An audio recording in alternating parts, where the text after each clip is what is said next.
Everybody saw the accident, and obviously the most important part of that was Rory walked away. The work that the guys at Motorbase and the guys at Custom Cages do, obviously that was put to a massive test, and such a high-speed incident. It was good to see him walk away, and he's absolutely fine. He's raring to go for this weekend. Well, obviously there's a lot of work involved in turning the car around now. So two of the guys and David came back quite straight away on the Sunday night. So they got back here about, I think it was about 8:30, 9 o'clock. And then they set to stripping the cars, because obviously the car had to go back to Custom Cages to basically see what they could salvage. They finished that, I think it was about 12:30, 1 o'clock on the Sunday night. Got home, had a few hours kit, and then came in to hit the rest of it, whilst David then took it up to Custom Cages to get that on the way to the rebuild, really.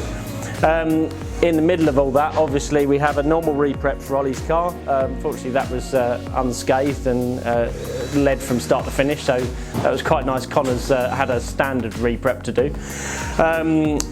Andy's car, he sustained a fair amount of damage as well. That ended up hitting the wall at the outside of Luffield 2. And unfortunately hit a concrete wall, not a tyre barrier, so that sustained a hell of a lot of damage. So our inter-team fabrication and paint department were working on all of that last week. They got that finished Sunday night, and Timmy's got quite a quick turnaround to rebuild that, get that ready for shakedown.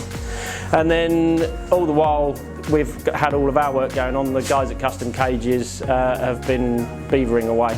David's been up there pretty much on a daily basis helping them, checking on them, making sure everything's okay, and he's just excited and concerned and wants to get involved and see what's been going on. And yeah, so it's been a pretty intense week for them. Well, that arrived back, David went and picked that up on Monday evening.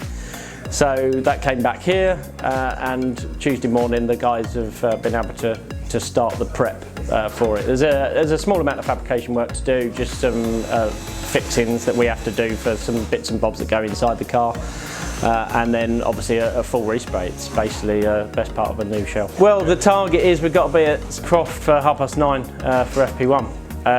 There won't be a shakedown for that car. I think that's a little bit ambitious, so shakedown will be free practice 1.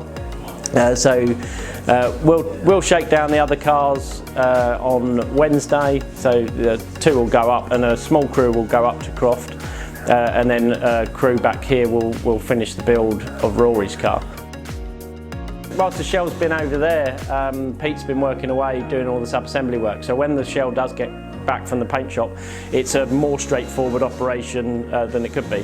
All the other parts are kind of sat ready, they've all been cleaned and prepped to make sure they're okay, so there's nothing, the idea is that nothing will bite us in the backside when it comes to it, we hope. And yeah, it's pretty much ready to bolt in, but it's then quite a long task for the guys to build up the inside, because it is literally a bare shell, so there is nothing on it at all. And that's normally a week process.